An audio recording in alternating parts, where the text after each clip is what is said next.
भारतका लागि नेपाली राजदूत नीलाम्बर आचार्यले कालापानी मुद्दाको समाधान निकाल्नु पर्ने प्रतिक्रिया दिएका छन्। उनले यसलाई चिन्ताको विषय भन्दै दुई पक्ष बीच वार्ताबाट छिट्टै समाधान गर्नुपर्ने बताएका हुन्। साथै नेपालले यस मुद्दाको छिटोभन्दा छिटो समाधान चाहेको पनि बताएका छन्। भारतीय मिडिया टाइम्स अफ इन्डियाका लागि पत्रकार इशिता मिश्रासँग दिएको अन्तर्वार्तामा आचार्यले यस्तो जानकारी दिएका हुन्। दुई देशको अधिकांश सीमा क्षेत्रमा समाधान भइसकेको र दुवै देशको तर्फबाट पनि नक्सा सार्वजनिक भइसकेको अवस्थामा थाती रहेको सानो भूभाग समाधान गर्न जटिल नहुने उनको तर्क थियो। विगतमा विभिन्न अवसरमा दुवै देशले कालापानीमा सीमा प्रतिबद्धताको प्रश्न समाधान गर्नुपर्ने स्वीकार गरेका छन्। यो मुद्दालाई समाधान गर्ने एक मात्रै तरिका भनेको यसलाई सम्बोधन र सुल्झाउने हो। अयोध्या बारे नेपालका प्रधानमन्त्रीले दिएको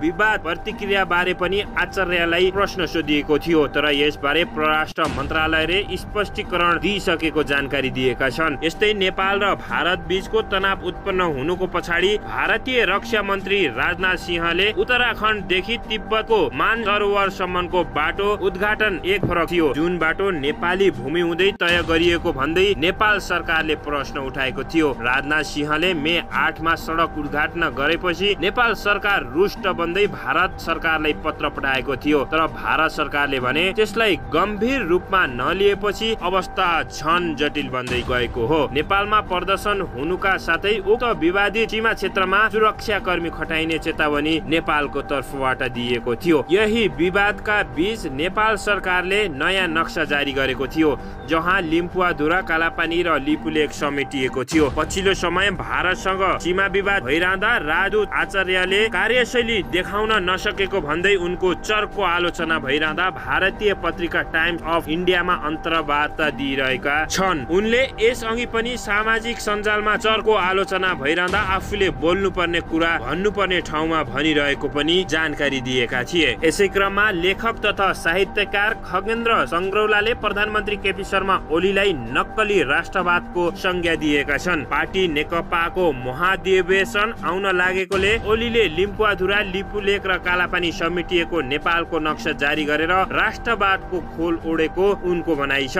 नेकपा अध्यक्षका समेत रहेका ओलीले भारतले लिएको जमिन फिर्ता गर्न नभएर अर्का अध्यक्ष पुष्पकमल दाहाल प्रचण्डको मुख थुन्न मात्र नयाँ नक्सा जारी गरेको संग्रौलाको आरोप छ। अझ राष्ट्रवादी देखिन ओलीले टिस्टा काङ्गाडासम्म चुच्चो टाँस्न बेर लगाउँदिनन् उनले बताएका छन्। यसै क्रममा लेखक तथा साहित्यकार संग्रौला समसामयिक विषयमा चाँडो टिप्पणी गर्ने गर्दछन्। ओलीप्रति पहिलेदेखि नै आक्रमण बन्दै आएका उनी पछिल्लो समय प्रचण्डको समेत आलोचना गर्दै आएका छन्। यसै क्रममा जिल्ला प्रशासन कार्यालय पर्साले वीरगञ्जका विभिन्न उद्योगमा अनुगमन गरेको छ। लकडाउन खुकुलो गरेसँगै खुलेका उद्योग कल कारखानामा भारतीय कामदार आएको गुनासोपछि आइतबार अनुगमन गरिएको हो। खुल्ला सिमानाका कारण लुकीछिपी नेपाल प्रवेश गरेका भारतीय नागरिकले नै वीरगञ्जमा कोरोना फैलाएको आरोप कतिपयले लगाइरहेका छन्। सहायक प्रमुख जिल्ला अधिकारी ललित कुमार बस्नेतले दुई उद्योगको अनुगमन गरेको थियो। बस्नेत नेतृत्वको टोलीले जगदम्बा इन्टरप्राइजेस र नारायणी स्टिल उद्योगमा अनुगमन गरेको जिल्ला प्रशासन कार्यालयले जानकारी दिएको छ।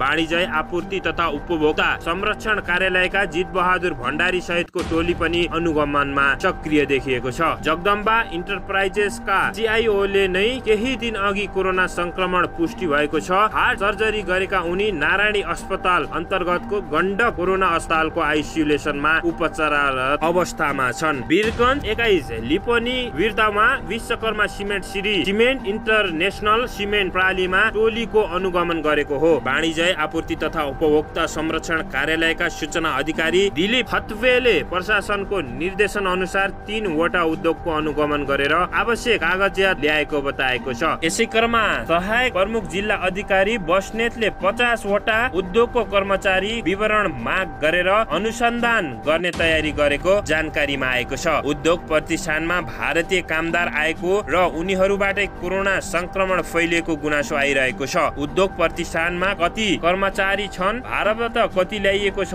अनुगमन गरिरहेका छौं उनले जानकारी दिएका छन्। उद्योगमा बदमाशी भइरहेको पाइए कारबाही गर्ने रणनीति हामीले लिएका छौं उनले भनेका छन्। उद्योग प्रतिष्ठानले पीसीआर प्रविधिबाट परीक्षण गराउँदा सशुल्क गराउनु पर्ने र संक्रमित भेटिए आइसोलेटेड गर्ने र व्यवस्था पनि उद्योगमै मिलाउनु पर्ने नीति प्रशासनले लिएको जानकारीमा आएको छ। यसै क्रममा वीरगञ्जका उद्योगमा भेटिए भारतीय कामदार र भारतीय कामदारहरूले वीरगञ्जमा कोरोना फैलिएको आरोप तीव्र रूपले चलिरहेको छ। यसै क्रममा कालापानी, लिपुलेक र लिम्पुवाधुरा प्रवेशमा नेपालीलाई रोक लगाउन भारतले नेपाललाई नै पत्रचार गरेको छ।